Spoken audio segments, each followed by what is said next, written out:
Quero convidar você, em primeiro lugar, a abrir seu coração a Deus, mas também abrir a sua Bíblia no Evangelho de Mateus, no capítulo 3, e nós vamos ler os versos 16 e 17. Evangelho de Mateus, capítulo 3, 16 e 17.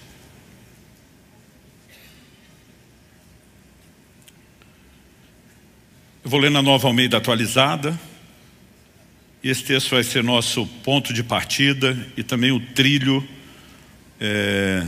no qual a gente vai se organizar em termos de pensamento, de linha de raciocínio. E antes disso, eu gostaria de orar com você. Pai, pedimos graça e favor do alto, clamamos a orientação, a direção do Teu Espírito Santo. Te pedimos, ó Deus, não nos deixe entregues meramente a uma rotina de reflexão e nem apenas ao poder de análise meramente humano, natural, que essas reflexões podem produzir. Nós queremos ir além desses benefícios. Nós oramos pela boa mão do Senhor nos tocando, pelo Espírito da verdade nos conduzindo. Nós oramos por mais do que clareza de ação. Nós oramos por uma fé que seja inspirada. Nós oramos que os olhos do nosso entendimento sejam iluminados pela Tua palavra e pelo poder que dela emana. E desde já, Te damos honra, Te damos glória e Te damos louvor pela certeza daquilo que o Senhor fará em nome de Jesus. Amém.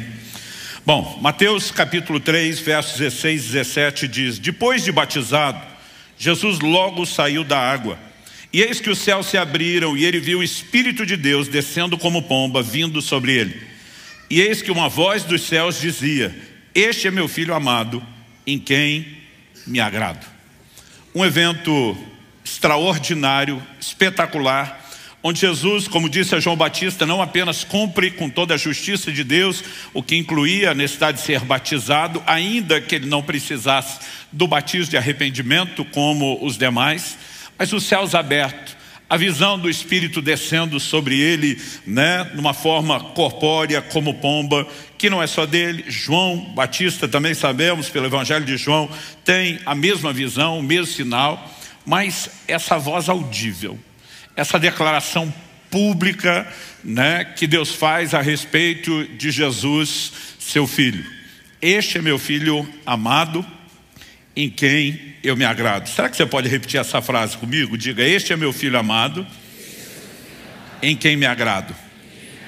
Há duas declarações, e é justamente nesses dois focos que eu quero colocar a ênfase do nosso ensino. Em primeiro lugar, Deus reconhece que Jesus é o Filho que Ele ama, o Filho amado. Mas Ele também faz uma declaração: é o Filho em quem me agrado. Basicamente, o que Ele estava falando a respeito de Jesus é que Ele era tanto amado quanto agradável.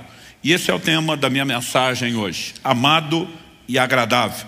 Na verdade, nós percebemos só no Evangelho de Mateus que o Senhor faz outras duas declarações, que o Pai faz outras duas declarações sobre o Senhor Jesus do mesmo teor.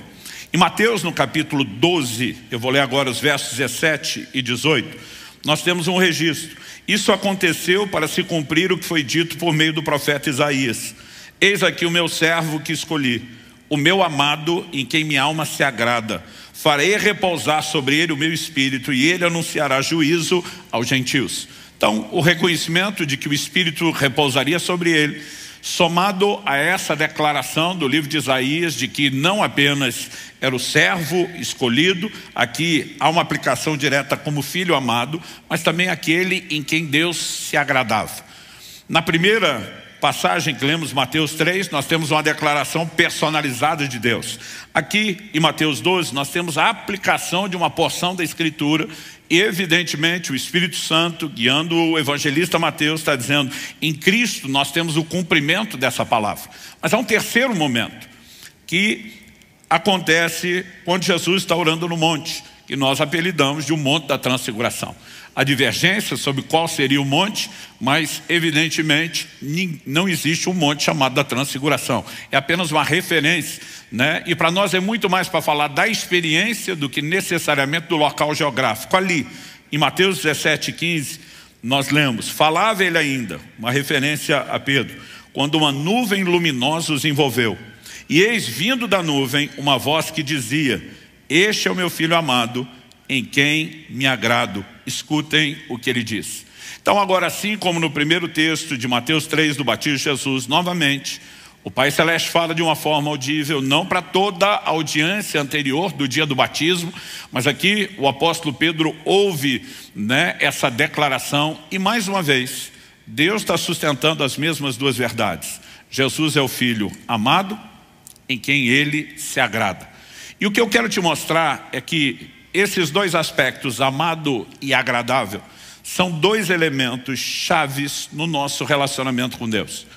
E eu quero te provar hoje, construindo o que eu quero chamar de doutrina bíblica, porque a gente quer trazer embasamento bíblico para isso, que são dois elementos importantíssimos, que eles não são divergentes, que eles não são excludentes, mas que na verdade eles são complementares. E que isso não deveria apenas ser encontrado na vida de Jesus, mas são dois elementos que precisam estar presentes na minha e na sua vida. A Bíblia fala muito sobre sermos amados por Deus. E eu não vou falar muito sobre isso, porque é um assunto sacramentado, bem fundamentado, conhecido, entendido. Embora eu vá mencionar aqui alguns textos, são importantes, não só para a nossa memória, mas sempre para fortalecer a nossa fé, para trazer ânimo ao nosso coração. Mas a mesma Bíblia que fala que somos amados por Deus, nos apresenta o que eu quero classificar aqui de uma doutrina. Doutrina é um conjunto de ensinos que pode ser organizado, sistematizado. Uma doutrina bíblica sobre agradar a Deus. Porque o mesmo Deus que nos declara amados, espera que nós sejamos agradáveis a Ele. Então, Paulo em 1 Tessalonicenses, no capítulo 4 e no verso 1, ele diz: finalmente, irmãos, pedimos a vocês e os exortamos no Senhor Jesus que, assim como aprenderam de nós, ou seja, Paulo já tinha pregado e ensinado essas coisas quando esteve com esses irmãos de Tessalônica. Assim como aprenderam de nós a maneira como devem viver e agradar a Deus, e efetivamente o estão fazendo, vocês continuem progredindo cada vez mais. Então, a primeira coisa que Paulo fala para os irmãos de Tessalônica: vocês aprenderam de nós sobre uma maneira de viver e agradar a Deus. Existe um padrão comportamental envolvendo a vida cristã.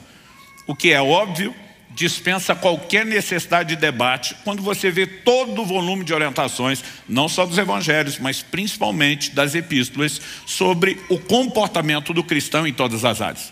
A ênfase bíblica do comportamento do cristão não tem a ver com mérito.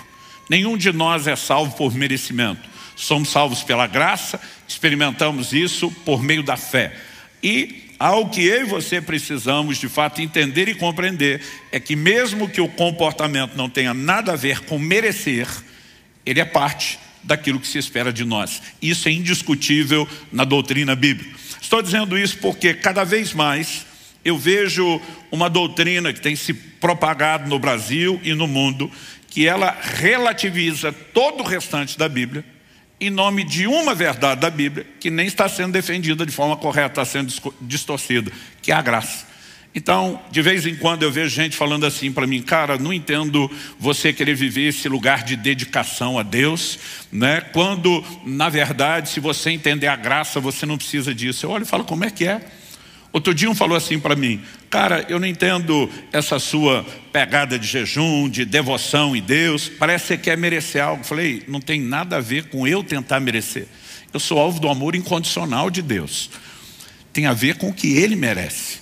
O que nós não podemos confundir é que, embora esforço não nos torne merecedores de nada, achar que Deus não merece resposta de tudo aquilo que Ele tem feito por mim e por você.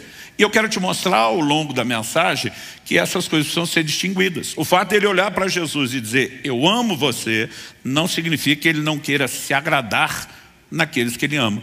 E o que eu quero te mostrar é que tem gente amada por Deus que não está agradando a Deus. Uma coisa não deveria excluir a outra. Nós deveríamos unir essas duas num combo, assim como Jesus, que leve o Senhor com um sorriso no rosto e de boca cheia falar o mesmo que foi dito de nós: meu filho ou minha filha amada, meu filho, minha filha em quem eu me agrado. Porque essas coisas não precisam excluir uma da outra. Outro dia uma pessoa falou para mim, não, você só está preocupado com dedicação, porque você ainda não teve a revelação do amor incondicional de Deus. Eu falei, então me compartilhe sua revelação, me ajude a crescer. Ele falou, o dia que você entendeu o amor incondicional, não precisa preocupar com o que você faz. Eu falei, me ajude, explica. Ele falou assim, nada que você fizer de bom vai fazer Deus te amar mais. E nada que você fizer de ruim vai fazer Deus te amar menos. Eu falei, essa é a grande revelação que você teve? Falei, isso eu expliquei para o meu filho quando ele tinha 11 anos de idade. E nem estava falando de Deus, estava falando de mim como pai. Meu filho chega da escola, toda a linguagem corporal mostra que ele está com medo de conversar comigo. Ele baixa o olhar, não consegue me encarar, as pernas estão tremendo, né, que nem vara verde. Naquela época do bimestre, que os alunos têm que trazer para os pais o boletim escolar. Eu nem precisei de revelação. A linguagem corporal toda dizia. Quando eu vi toda a dificuldade, eu falei, por acaso você tem na sua mochila um boletim com nota vermelha? Ele ficou apavorado, porque era a primeira vez que isso tinha acontecido.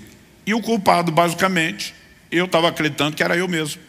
Porque eu lembro que era começo de março, mal tinham voltado às aulas depois do carnaval. Falei para a Kelly, eu quero levar a família toda a viajar comigo uma semana.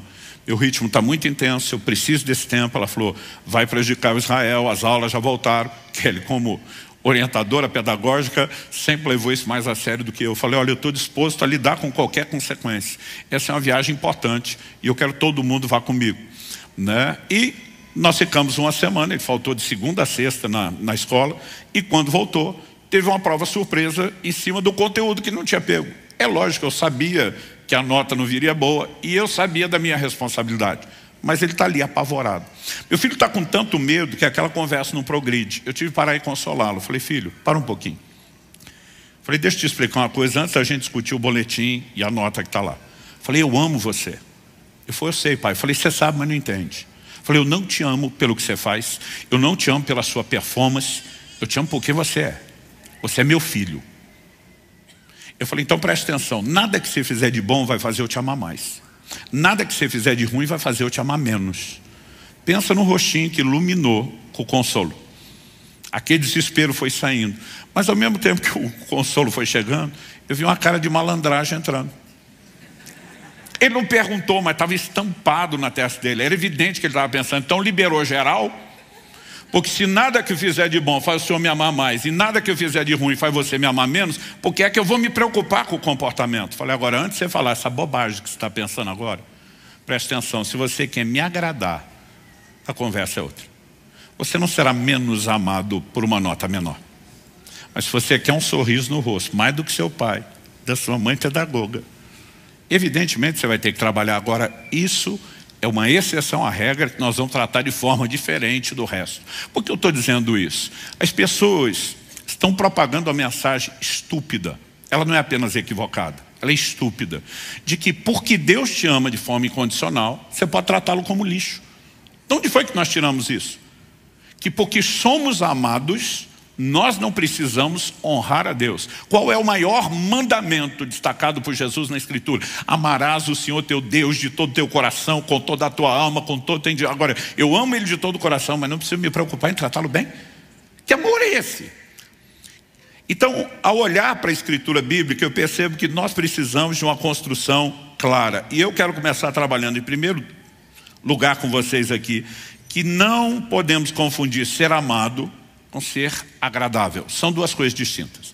Em primeiro lugar, ser amado, como eu disse, doutrina sacramentada. Não precisamos falar muito, mas como eu disse, faz bem para o coração, fortalece a fé. Lembramos, João 3,16, Deus amou o mundo de tal maneira que deu seu Filho. E de tal maneira, você lê assim, amou tanto, tão loucamente, tão absurdo e apaixonadamente, né? Deus amou o mundo de tal maneira que deu seu Filho unigênito, para que todo aquele que nele crê não pereça, mas tenha a vida eterna. Você vai olhando para as Escrituras, me permita citar, só em Romanos, nós temos pelo menos 5 declarações que tinham que deixar eu e você extasiados com o amor de Deus. E por ordem, eu vou seguir a sequência cronológica de aparecimento das frases. Romanos 1,7. A todos os amados de Deus que estão em Roma. Ele está ainda endereçando a carta no início da saudação inicial. A todos os amados de Deus que estão em Roma, chamados para ser santos. Primeiro somos chamados de amados de Deus. Isso é inquestionável. Mas não é porque somos amados por Deus que não somos chamados a responder ao Deus que nos amou e salvou, um crescimento de santidade. Segunda coisa, Romanos, ou declaração 5:8. Mas Deus prova o seu próprio amor para conosco, pelo fato de Cristo ter morrido por nós quando ainda éramos pecadores. Então agora, não só é um amor intenso, absurdo, doido, mas também nós temos um amor incondicional. Ele nos amou quando éramos pecadores. O mesmo capítulo 5, eu não vou ler todos os versículos, diz que Ele nos amou quando ainda éramos seus inimigos. Paulo vai dizer, pode até ser que pelo justo alguém se anime a morrer, mas Ele nos amou quando éramos seus inimigos. Ou seja, o amor de Deus não depende do nosso comportamento. Ele é incondicional. Quantos são gratos a Deus por isso? Em Romanos, no capítulo 8, no verso 32, a Bíblia mostra que Deus já fez o que fez, até onde Ele está disposto a ir. Romanos 8:32, Paulo diz, se Deus não poupou, nem mesmo a seu próprio Filho, antes o entregou por amor de nós, como não nos dará juntamente com Ele todas as coisas? Traduzindo, se Deus deu Jesus, Ele faz qualquer loucura por você, crente. O amor de Deus é imensurável. E é por isso que em Romanos 8:35, Paulo pergunta, quem nos separará do amor de Cristo? Então esse amor é incondicional, esse amor, né, é absurdo, imensurável, esse amor é infinito, eterno e incessável. E depois de fazer a pergunta, quem nos separará do amor de Cristo, no verso 35, do 37 ao 39 de Romanos 8, Paulo diz, em todas essas coisas, porém, somos mais que vencedores por meio daquele que nos amou. Na hora de se referir por meio de quem somos vencedores, ele só poderia dizer por meio de Deus, por meio do Senhor, mas por meio daquele que nos amou. E aí ele retoma o assunto da pergunta, quem nos separará do amor de Cristo? Porque eu estou bem certo, e essa convicção, essa revelação tem que estar dentro de cada um de nós, do amor incondicional, do amor incessante, do amor infalível de Deus, porque eu estou bem certo de que nem a morte, nem a vida, nem os anjos, nem principados, nem as coisas do presente, nem do porvir, nem os poderes, nem a altura, nem profundidade, nem qualquer outra criatura poderá nos separar do amor de Deus que está em Cristo Jesus, nosso Senhor. Amados por Deus. Entender isso mexe profundamente com o seu senso de identidade, com a sua percepção de valor. E é inquestionável que Deus não apenas nos ama com amor incondicional, mas que Ele também não faz acepção de pessoas. A gente viu que a maior expressão do amor de Deus leva a Deus doar Jesus para a salvação de todo mundo. Quem Deus deseja seja salvo? 1 Timóteo 2,4 diz que Deus deseja que todos se salvem e cheguem ao pleno conhecimento da verdade. Então Ele nos ama a todos igualmente. Atos capítulo 10, verso 34 e Romanos 2,11 diz que Deus não faz acepção de pessoas. Deus não faz distinção. Deus não trata um diferente do outro. Ou seja, Deus não ama mais a um do que a outro. Traduzindo, Deus não tem filhos prediletos. Eu sempre brinco que eu não aceito a ideia de Deus ter filho predileto, a menos seja eu. Aí eu abro uma exceção. Não, mas brincadeira à parte, o que eu e você precisamos entender, tudo que Deus já manifestou, expressou do amor dele por um, é o que todo mundo tem direito. Então não só o amor é incondicional, não só é infalível, é um amor sem distinção. Todo mundo tem direito de experimentar as mesmas coisas. Agora, a pergunta é, embora todos sejam igualmente, infalivelmente e incondicionalmente amados por Deus, todo mundo está agradando a Deus? E a resposta dada pela própria Escritura é não. Romanos capítulo 8, verso 8 diz que os que estão na carne não podem agradar a Deus. Não só não agrada, mas não podem agradar a Deus. A mesma Bíblia diz em Hebreus no capítulo 11, no verso 6, sem fé é impossível agradar a Deus. Ele não está falando apenas de ausência total de fé do incrédulo que nunca se converteu. É todo um discurso e um ensino para que os crentes se movam em fé. Mas quando você chega em Efésios 4:30, evidentemente agora ninguém pode dar desculpa de que não, essa coisa de estar na carne não agrada a Deus, sem fé, é tudo incrédulo. Paulo escreve em Efésios 4:30 e diz o seguinte, não entristeçam o Espírito Santo de Deus, no qual vocês foram selados para o dia da redenção. Quem foi selado com o Espírito Santo? Os salvos. Ele está dizendo, não entristeça. Agora, a ideia de entristecê-lo é compatível ou contradizente com o conceito de agradá-lo? Entristecer é o oposto de agradar. Mas essa pessoa que foi selada com o Espírito Santo de Deus não é incondicionalmente amado por Deus? É. E ainda assim pode entristecê-lo. Porque ser amado é uma coisa, agradar é outra. E daqui a pouco nós vamos trabalhar melhor isso. Mas basicamente, tudo que a Bíblia fala sobre agradar diz respeito ao comportamento. E nós, daqui a pouco vamos deixar ainda mais claro, esse comportamento não é um esforço para ser amado. Nós já somos amados incondicionalmente. Mas se queremos agradar, toda a ênfase bíblica ela recai no comportamento. Pastor, todo e qualquer comportamento? Não. Apesar de não querer entrar em detalhe, eu preciso mencionar isso. Em 1 Coríntios 8:8, Paulo diz, não é a comida que nos torna agradáveis a Deus, pois nada perderemos se não comemos e nada ganharemos se comemos. Evidentemente, ele está discutindo elementos cerimoniais, rituais, de comidas que seriam pecaminosas ou não. E ele falou, olha, isso aqui não vai mudar absolutamente nada. Mas existem comportamentos que nos tornam agradáveis a Deus? Sim, há outros comportamentos que sim. Então me deixa te dar alguns exemplos, sem ser exaustivo. A forma como vivemos a vida familiar. Colossenses 3:20 diz, filhos, em tudo obedeçam a seus pais, pois fazer isso é agradável diante do Senhor. É lógico que é uma obrigação sua. E é lógico que não é negociável. É lógico que nenhum filho pode simplesmente escolher, não vou obedecer a Deus. É desobediência. Mas não se trata apenas de cumprir a obrigação. Quando você se sujeita aos mandamentos do Senhor, você está agradando a Deus, que estabeleceu esses princípios não para te cercear, não para roubar a sua alegria, mas principalmente para te proteger.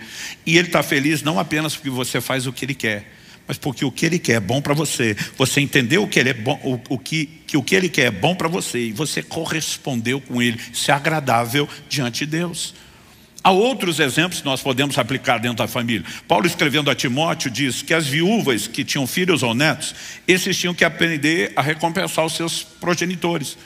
Que a igreja só iria cuidar das viúvas que não tinham arrimo de família. Se tem familiar, a Bíblia diz que quem cuida é a família. E Paulo vai dizer, isso é aceitável diante de Deus. A palavra traduzida aceitável, em várias versões, aparece como agradável. Porque quando nos movemos dentro dos princípios divinos na vida familiar, nós vamos agradar a Deus. Mas pastor, só o relacionamento familiar, com aquela turma que a gente tem consanguinidade, que ama ou deveria amar? Não. A forma como você relaciona com todo o corpo de Cristo e a família da fé também entra nisso. Romanos 14, de 15 a 18, diz assim, se o seu irmão fica triste por causa do que você come, você já não anda segundo o amor. Não faça perecer por causa daquilo que você come, aquele por quem Cristo morreu. Até hoje tem gente que defende certas liberdades, não importa se isso vai atropelar a consciência do mais fraco.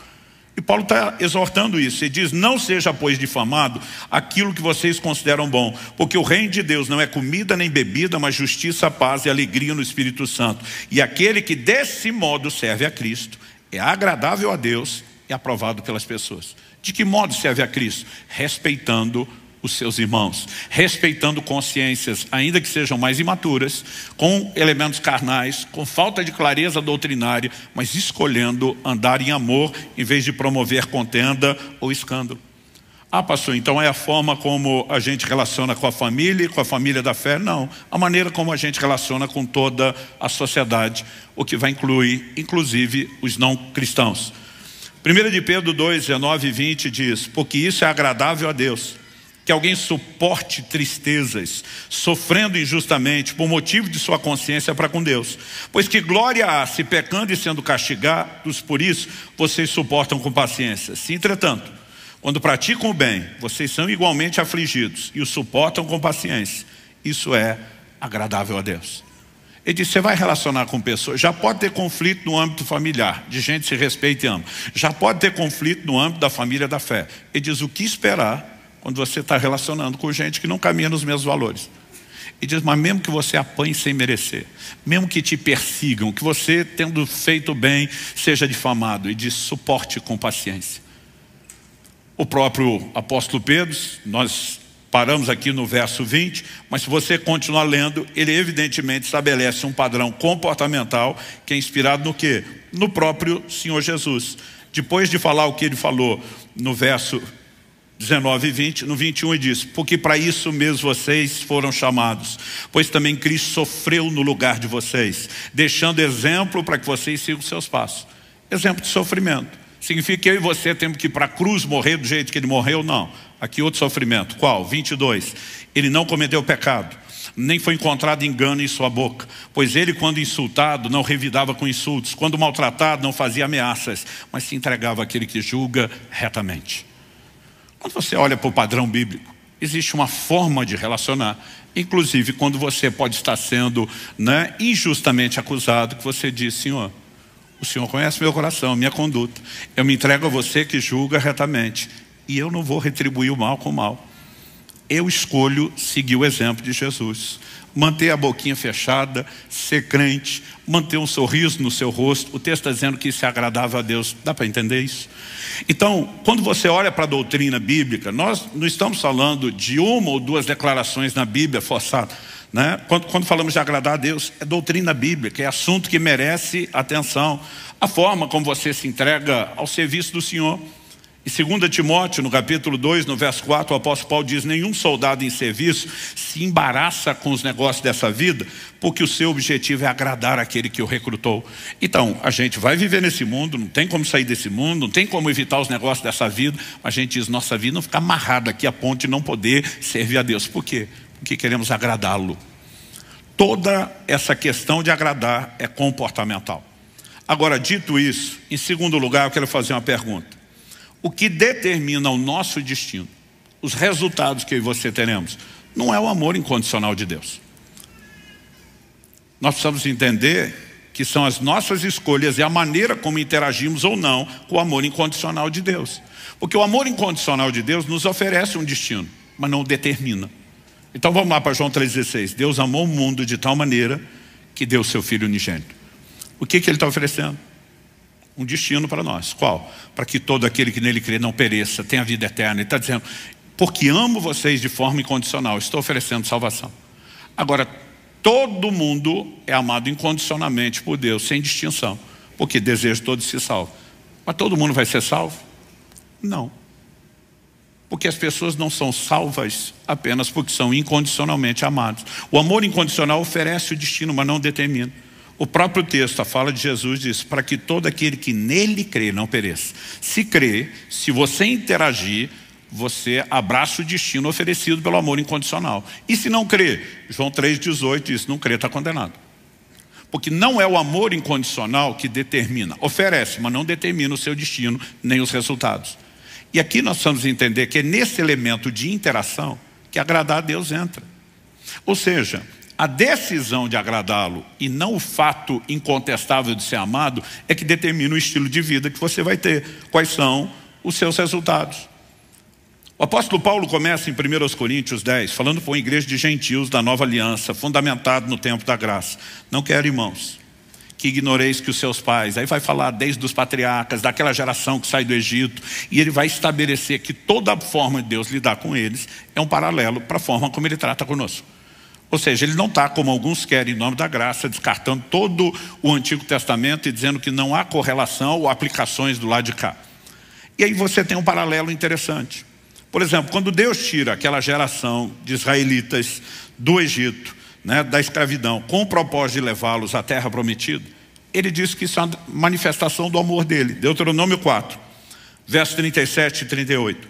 Falando de Deus, da parte de Deus, Moisés diz: porquanto amou teus pais, escolheu a sua descendência depois deles, te tirou do Egito, ele mesmo, presente com grande força, para lançar diante de ti nações maiores e mais poderosas do que tu, para te introduzir na sua terra e te dar por herança, como hoje se vê. Por que é que Deus os tira de lá e quer introduzir na terra que mana leite e mel? Porque amou vocês, amou os seus pais. Então, esses israelitas eram amados por Deus, inquestionavelmente. Agora a pergunta é: entraram na terra prometida? Resposta: não. A próxima pergunta: por que não? 1 Coríntios, capítulo 10, verso 5 diz: mas Deus não se agradou da maioria deles, razão pela qual ficaram prostrados no deserto. Eram amados a ponto de receber a oferta de um destino de entrar na terra prometida. Mas porque Deus não se agradou deles, eles não experimentaram o destino que Ele, no seu amor incondicional, ofereceu. E aliás, o verso seguinte, o 6, depois de falar que Deus não se agradou, e essa é a razão pela qual ficaram prostrados no deserto, o verso seguinte, o 6 diz: ora, essas coisas se tornaram exemplos para nós. Que tipo de exemplo? Toda a lógica é que a gente não tropece como eles tropeçaram. Ou seja, que a gente não caia no engano de achar que porque somos amados, não precisamos agradar. Quem está entendendo? Então, são questões distintas. E nós precisamos entender que agradar a Deus tem a ver com a conduta. Ser amado, não. Nada que você fizer, de bom ou de ruim, vai fazer você ser mais ou menos amado. Mas o que você faz de bom ou de ruim, vai agradar ou desagradar. E o departamento de agradar, embora não tenha a ver com mérito, tem a ver com conduta. E quando a gente fala da conduta, dá para dividir isso em dois elementos que precisam também ficar claros. Comportamento, que são as ações que externamos, e motivação. Razões que nem sempre aparecem, motivos interiores que nem sempre aparecem nas nossas ações externas. Vamos começar do comportamento. Colossenses 1, 9 e 10. Paulo diz: por essa razão também nós, desde o dia em que soubemos disso, não deixamos de orar por vocês e de pedir que transbordem do pleno conhecimento da vontade de Deus em toda a sabedoria e entendimento espiritual. Não deixamos de orar por você. Pensa num cara que está lutando em oração pelos colossenses. Por que motivo? Verso 10. Dessa maneira, orando por vocês, alcançando os resultados dessa oração, dessa maneira, poderão viver de modo digno do Senhor, para o seu inteiro agrado, frutificando em toda a boa obra e crescendo no conhecimento de Deus. Não só a Bíblia fala que é para agradar a Deus, mas para o inteiro agrado. Tem a medida cheia que dá para agradar. E isso, ele diz, tem a ver com viver de modo digno do Senhor. Daqui a pouco eu vou mexer nesse assunto e departamento, mas vale destacar isso. Quanto à motivação, em 1 Tessalonicenses 2, 3 e 4, o apóstolo Paulo diz: pois a nossa exortação não procede de erro ou de intenções impuras, nem se baseia no engano. Pelo contrário, visto que fomos aprovados por Deus a ponto de Ele nos confiar o Evangelho, assim falamos não para agradar as pessoas, e sim para agradar a Deus que prova o nosso coração. Por que está falando do Deus que prova o coração? Se for agradar as pessoas, você pode ter um comportamento externo teatral. E algumas questões de dentro podem não ser vistas ou percebidas. Mas Paulo está defendendo é o lado de dentro. E diz: a nossa exortação não procede de erro. Ele diz: não vem de intenções impuras, não tem engano. Ele diz: não tem teatro aqui. E ele falou: por quê? Porque a nossa preocupação não é agradar pessoas. Você pode agradar pessoas com teatro, escondendo motivações. Mas de Deus você não esconde motivação nenhuma. Ele conhece todas as coisas. E ele está dizendo: o que nós queremos é agradar a Deus, que examina profundamente o coração. Então, embora a gente fale de comportamento, temos que partir da premissa de que isso parte de um coração correto que transborda. Estou dizendo isso porque, como nunca, eu tenho visto grupos cada vez maiores e crescentes atacando todo e qualquer forma de ensino, de dedicação a Deus. Como se a gente estivesse ultrajando a graça, a fé, né? Como se a gente estivesse simplesmente tentando pregar merecimento. Quando nós falamos de uma resposta a Deus, nós não estamos falando do nosso mérito. Nós estamos falando do mérito dele. Então, nada que você fizer de bom vai te fazer merecedor de ser mais amado. Agora a pergunta é: o Deus que te amou incondicionalmente não merece ser bem tratado por você? Então você pode cuspir na cara dele, tratá-lo como lixo só porque você é incondicionalmente amado? Isso, além de ser antibíblico, não faz o menor sentido de qualquer perspectiva, né, de relacionamento. Somos chamados para um relacionamento com Deus. Então, só porque Ele nos ama de qualquer forma, nós simplesmente não temos que tratá-lo bem? Onde ficaria, dentro dessa perspectiva, aquilo que Jesus classifica de um maior mandamento: amá-lo, não só amá-lo, de todo o coração, com toda a nossa alma, com todo o nosso entendimento, com todas as forças. Não é para amar, mas não é para agradar. Eu simplesmente fico tentando perceber o que é esse malabarismo doutrinário onde entramos. A coisa deveria ser simples desde o início. A Bíblia é a nossa regra de fé, prática e conduta. Você pode dizer amém? Então, ela determina o que a gente crê. Agora, as pessoas estão escolhendo como elas querem acreditar e viver, e depois que elas fecham um acordo sobre isso, agora vamos tentar fazer a Bíblia dizer o que a gente acredita. E é evidente que esse monte de bobagem que vem sendo dito não se sustenta. O problema é que nós não queremos apenas pensar certo. Não queremos apenas nos colocar num lugar de dizer, não, aqui é um controle de qualidade doutrinária. O zelo pela doutrina é porque é ali que Deus externou o que Ele espera de nós. E nós queremos dar a Ele o que Ele espera de nós. Nós não queremos ser enganados. Mas que fique a advertência. O golpe está aí, cai quem quer. Isso não está na Bíblia, fique bem claro. Há lugar para esforço e dedicação na vida cristã. Quando falamos de ser amados, isso não fede, não cheira. Quando falamos de agradar a Deus, evidentemente. E como eu vou explicar daqui a pouco, não tem a ver com mérito. Mas antes de chegar lá, se há lugar para o esforço e dedicação, com certeza. Deus nunca falou contra a performance. A performance só é criticada quando ela substitui a essência, a paixão, a devoção, a verdadeira entrega. Então, o problema não era os hipócritas, os fariseus se comportarem com ares de santidade. Alguns estão fazendo parecer que se você quiser ser santo é que é religioso.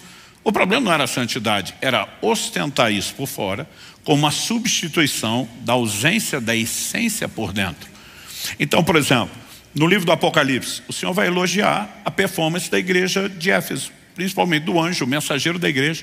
Conheço as tuas obras, o teu labor, a tua perseverança.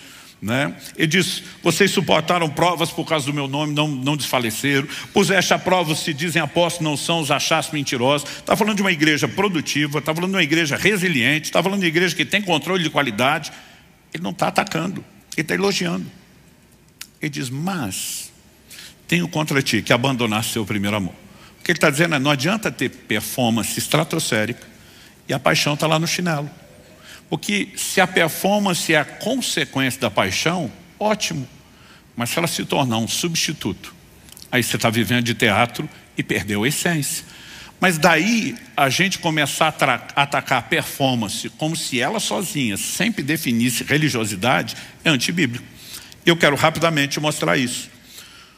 Há lugar para esforço na vida cristã? Em Atos 24:16, Paulo mostra que ele se esforçava por uma consciência pura. Ele diz, por isso também me esforço por ter sempre uma consciência pura diante de Deus e dos homens. Em Colossenses 1:29, Paulo fala de esforço na pregação do Evangelho. É para esse fim que eu me empenho, esforçando-me o mais possível, segundo o poder de Cristo que opera poderosamente em mim. Ele não fala de um esforço que substitui aquilo que Deus vai fazer em nós, mas que coopera, que simplesmente age junto. Efésios 4:3, ele ensinava os outros a fazerem o mesmo, esforçando-vos diligentemente por preservar a unidade do Espírito no vínculo da paz. Ele não só nos chama ao esforço, mas fala diligência, cai para dentro, dedicação, empenho. Então, olhando para a Escritura, não dá para negar a importância da diligência. O apóstolo Pedro diz em 2 de Pedro, capítulo 1, verso 5, por isso mesmo vós, reunindo toda a vossa diligência. Ele falou, não pega nada pela metade, não pega ela parcial, junta tudo que você conseguir aí dentro de você. Reunindo toda a vossa diligência, associai com a vossa fé a virtude, com a virtude o conhecimento. Os próximos versículos ele vai falar ao conhecimento, domínio próprio e várias virtudes. Por que eu estou dizendo isso? Hoje em dia você vai ver as pessoas dizendo, você não precisa de nada, só precisa de fé. Eu digo, de onde saiu essa conversa? Ele diz, você vai associar com a fé é sempre a base, ela vai estar lá o tempo todo. A fé é inegociável em tudo no relacionamento com Deus, mas nada na Bíblia diz que é a fé sozinho. Hebreus 6:2 diz que nós temos que nos tornar imitadores dos que pela fé, e perseverança é a nossa promessa. Vai tentar crer sem perseverar para ver onde é que você vai chegar. Aqui ele está dizendo, associa a fé já está lá. A virtude, o conhecimento, o domínio próprio. Lá na frente ele vai dizer, porque em vós, havendo e abundando essas coisas, não só a fé, é que vos será amplamente concedida a entrada no reino eterno de nosso Senhor e Salvador Jesus Cristo. Mas o evangelho é simples, gente, o evangelho é simples. Não confunda o simples com simplista. Eles estão tentando simplificar o que nunca existiu. E diz, não, se você só crê, não precisa mais nada. Ele diz, pega a sua fé, bota toda a diligência, usa as outras coisas que Deus está colocando e viva uma vida diferenciada que honre e dignifique o evangelho que te deu dignidade um dia.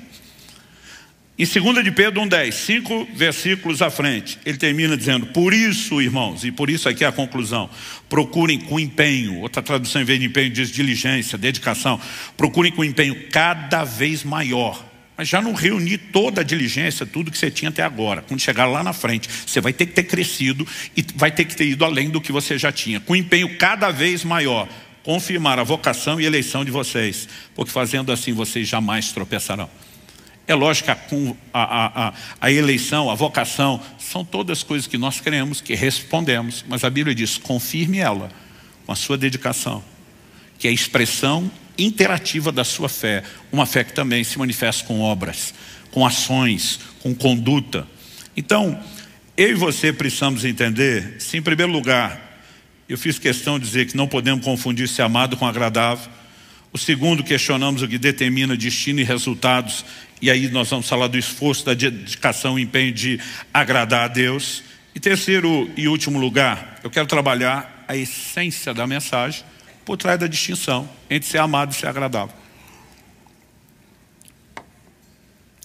Eu mencionei no início que um dia alguém falou o seguinte, não adianta você se esforçar, você não vai merecer nada. Eu falei, eu não me esforço porque eu mereço, ou porque eu preciso merecer. Eu me esforço ou me dedico porque Ele merece. Seria estupidez acreditar que Ele não merece uma resposta. E segundo aos Coríntios 5,14, Paulo diz, o amor de Cristo nos constrange. Esse amor incondicional, esse amor infalível, esse amor que simplesmente não faz acepção de pessoas, nos constrange. Qual o constrangimento? Paulo diz assim, julgando nós isso, se um morreu por todos, logo todos morreram. O que é a ideia do todos morreram? Não é apenas posicionalmente nele, todos. Ele diz assim, se um morreu por todos, logo todos morreram. E os que agora vivem, pela morte e sacrifício dele, não podem mais viver para si. Tem que viver para aquele que por eles morreu e ressuscitou. Isso está falando de uma resposta de amor. Aonde foi que eu e você lemos que porque Deus nos amou de forma incondicional, a gente não tem que ter resposta. Jesus nos ensina em Lucas 7 sobre quem teve uma percepção de perdão maior da dívida vai amar mais. O tempo todo nós não somos ensinados a retribuir o amor. João escreve e diz, nós o amamos porque Ele nos amou primeiro. Evidentemente que o amor incondicional é dele, nos alcança quando nós não temos nenhuma resposta. Agora, daí a deduzir que você não deve resposta para ele, não é só um insulto à doutrina bíblica, é um insulto à inteligência. Eu costumo dizer, tem certas declarações sendo feitas por aí, que não é mais só falta de conhecimento teológico, é falta de massa cinzenta. Não pode ser outra coisa. Só que esse engano maligno está tentando permear o nosso meio, né? E as pessoas estão dizendo, não, se você entender a graça e a fé, você não precisa fazer nada. Eu digo, não precisa fazer para ser amado, não precisa fazer para ter mérito, mas não deve honrar aquele que te honrou, você não deve dignificar o evangelho que te dignificou quando você não tinha nenhuma. Isso é contradição bíblica. Ser amado por Deus fala da importância que nós temos aos olhos dele. E o crente que entra nessa revelação, e ela tem que ser crescente, cada vez mais ele vai para um lugar onde nada vai alterá-lo. Davi chega ao ponto de dizer no Salmo 27:10, ainda que meu pai e minha mãe me desamparem, o Senhor me acolherá. Sabe o que? Pai e mãe são os últimos a desistir, gente. Mas está dizendo, se chegar nesse nível, não vou avaliar minha identidade, quem eu sou, meu senso de importância pela maneira como me trataram. Há um ser maior, infinito, sábio, que segue me amando. Eu sei quem eu sou aos olhos dele. É lógico que o entendimento do amor de Deus mexe com a sua identidade, com o seu senso de importância. É um balizador importante. Não estou discutindo isso. E é um assunto que nós temos que crescer mais. Agora, não é desculpa para simplesmente dizer que a gente não tem que agradar. Qual é a mensagem de agradar? Agradar a Deus fala da importância que Ele tem para nós. Enquanto o amor incondicional é Ele falando da importância que nós temos para Ele, a disposição de retribuir do lado de cá é a gente falando da importância que Ele tem para nós. E se Ele não precisasse ser importante no meu e no seu coração, por que amá-lo, e não só amá-lo com amor total, de todo o coração, alma, entendimento e força, seria, como eu mencionei antes, colocado como o maior mandamento.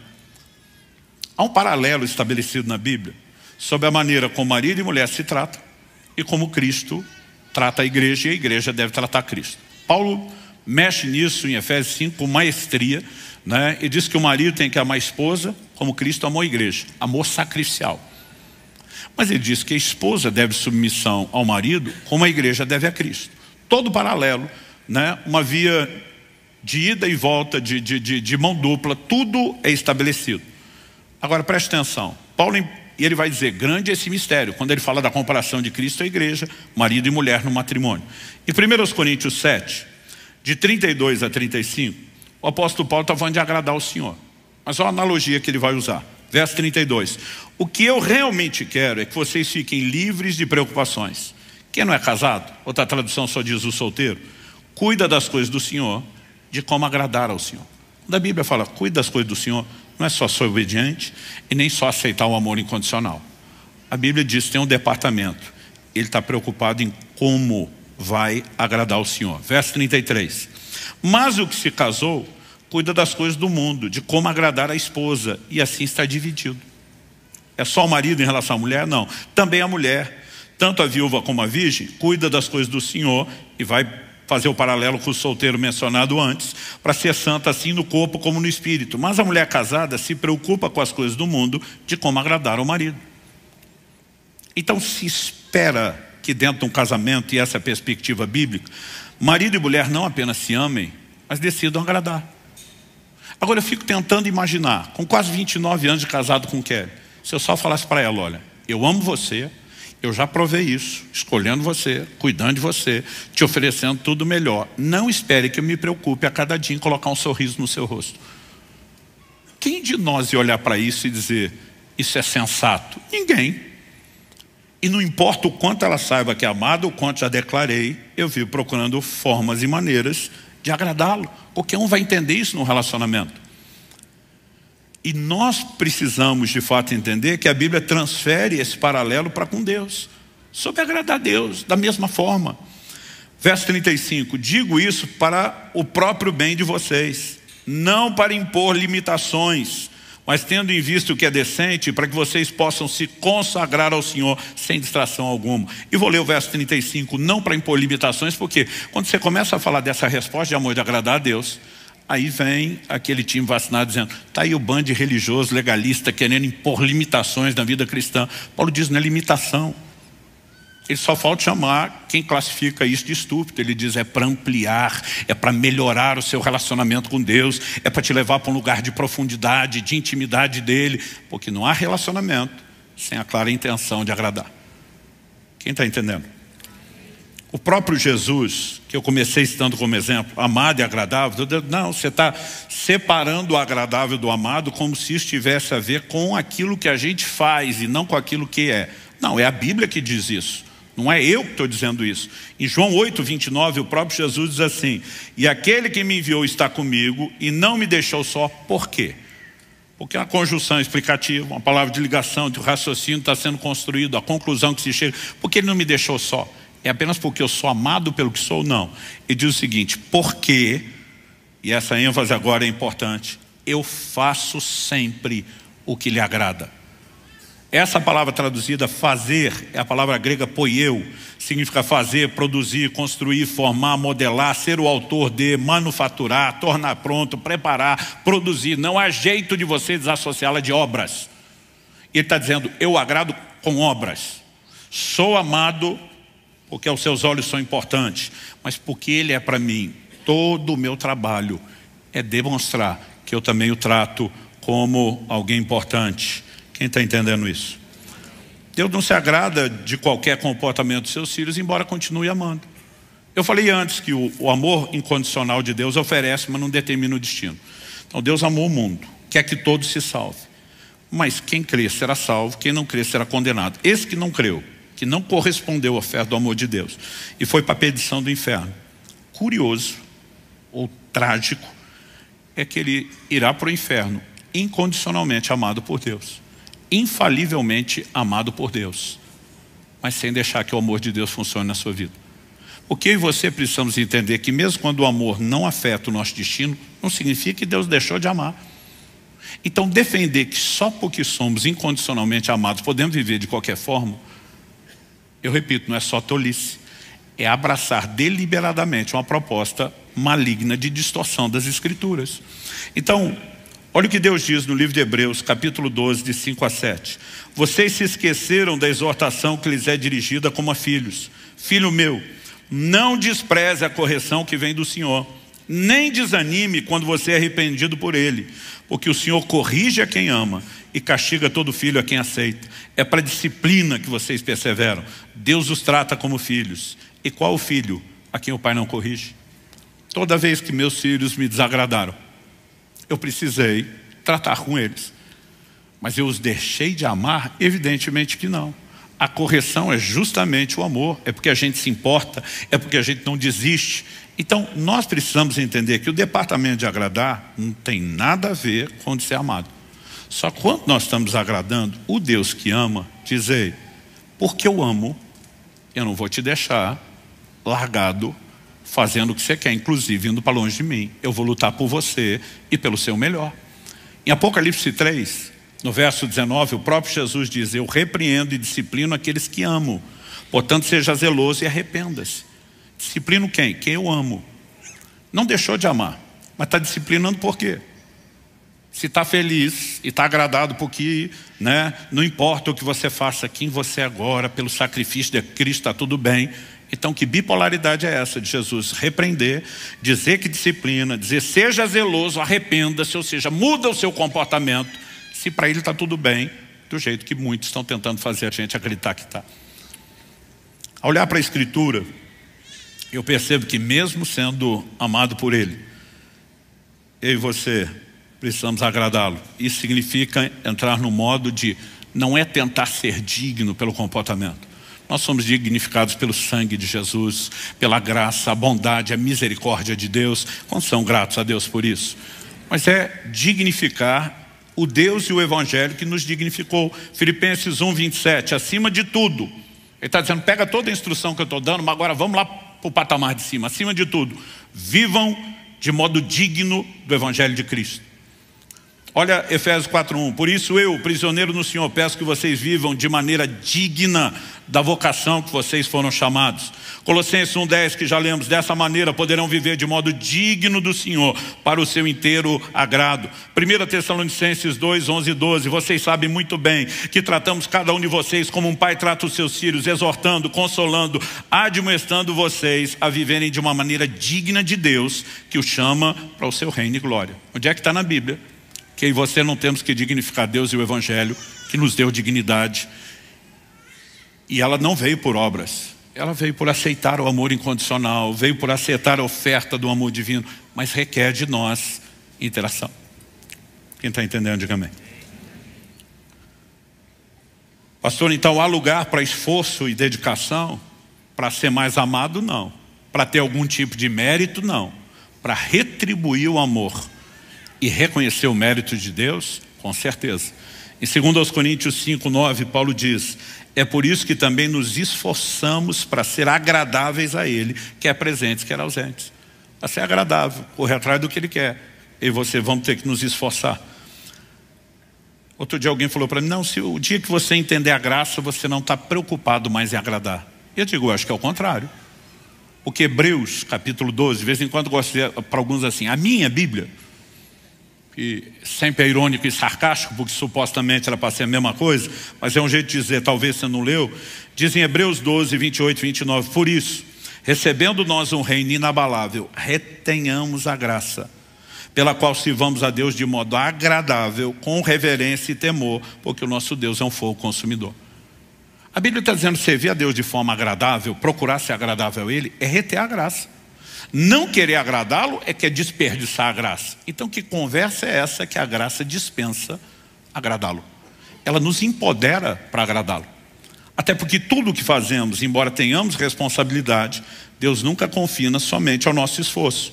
Em Hebreus 13, 20 e 21, mais ao final da epístola, nós vemos o escritor dizendo, ora o Deus da paz, que tornou a trazer dentre os mortos o nosso Senhor Jesus, o grande pastor das ovelhas, pelo sangue da eterna aliança, aperfeiçoe vocês em todo bem, para que possam fazer a vontade dEle. Que Ele opere em nós o que é agradável diante dEle, por meio de Jesus Cristo, a quem seja a glória para todos sempre. Amém. O aperfeiçoamento é nossa responsabilidade? É. Mas quando Ele diz, vos aperfeiçoe, tem a parte dEle. Quando ele diz para que possam fazer a vontade dele, evidentemente que eu e você não vamos fazer só com o nosso esforço. Quando ele termina dizendo que ele opere em nós o que é agradável diante dele, eu e você não vamos conseguir sozinho tudo o que é agradável. Nós dependemos de algo que ele faz. Agora o que ele faz não substitui o que a gente tem que fazer.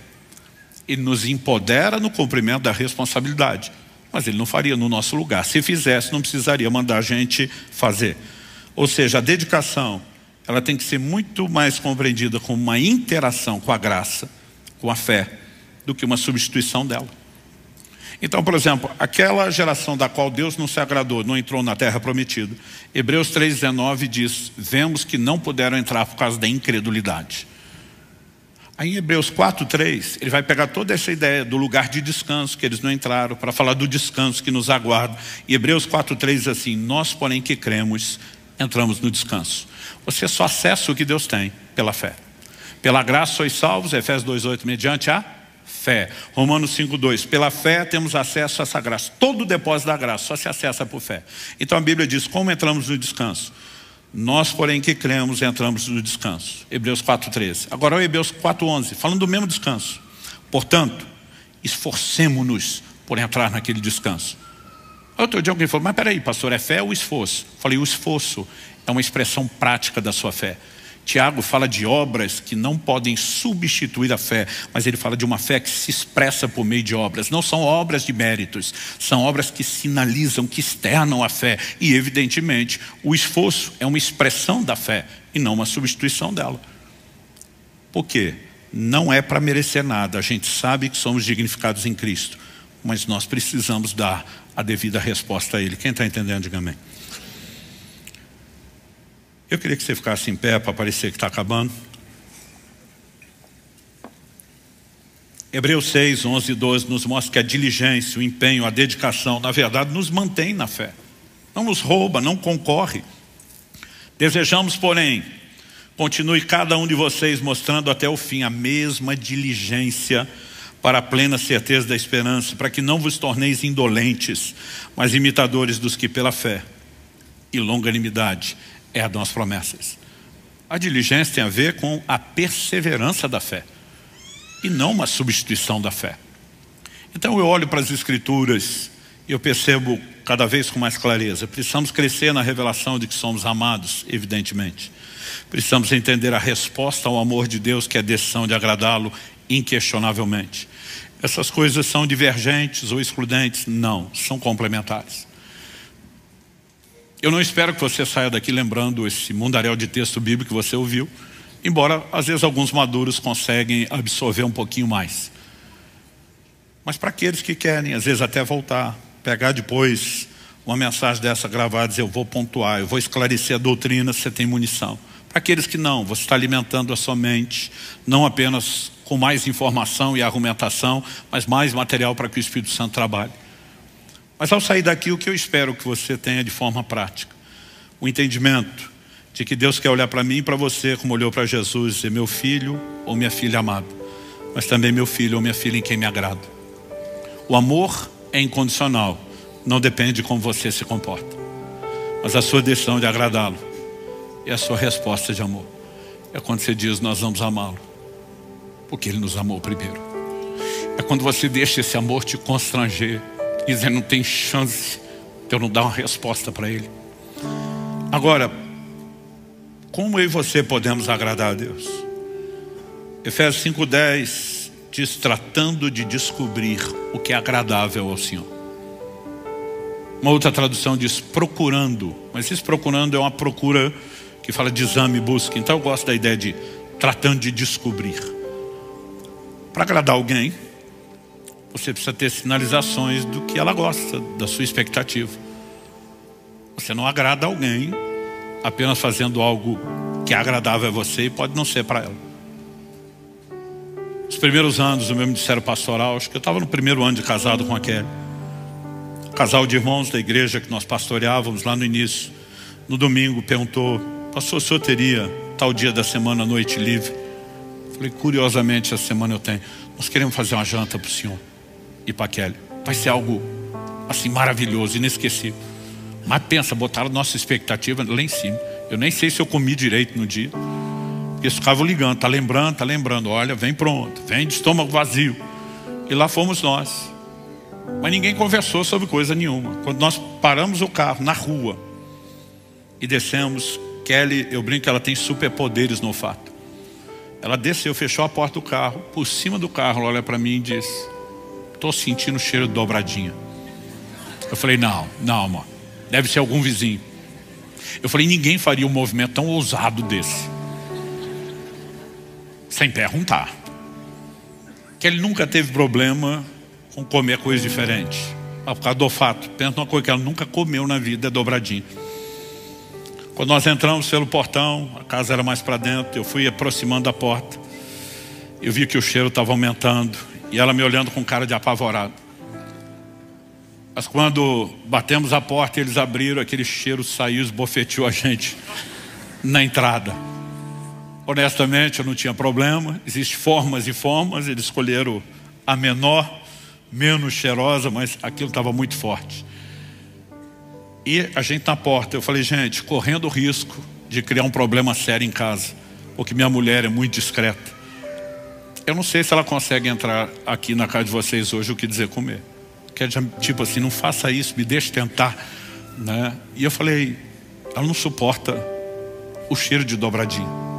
Os dois se olham apavorados. Quando eu vi o jeito que eles se olharam, eu falei: me dá notícia que tem outra coisa para comer. Eles disseram: pastor, não. Eu falei: gente, não tem problema, a gente requenta o que sobrou do almoço. Não, a gente não almoça em casa, a gente almoça no trabalho. A gente pega a janta de ontem. Pastor, a gente mal come em casa. Fomos no mercado hoje só para fazer essa dobradinha para vocês. Não tem praticamente nada. Eu falei: um pedaço de pão velho? Não. Eu falei: vocês fizeram um acompanhamento? Arroz. Eu lembro até hoje da casa toda aberta, ventilador ligado para tentar tirar o cheiro. Kelly chorando enquanto comia o arroz cru. Kelly pedindo perdão para eles, eles pedindo perdão para Kelly. Pensa na situação constrangedora.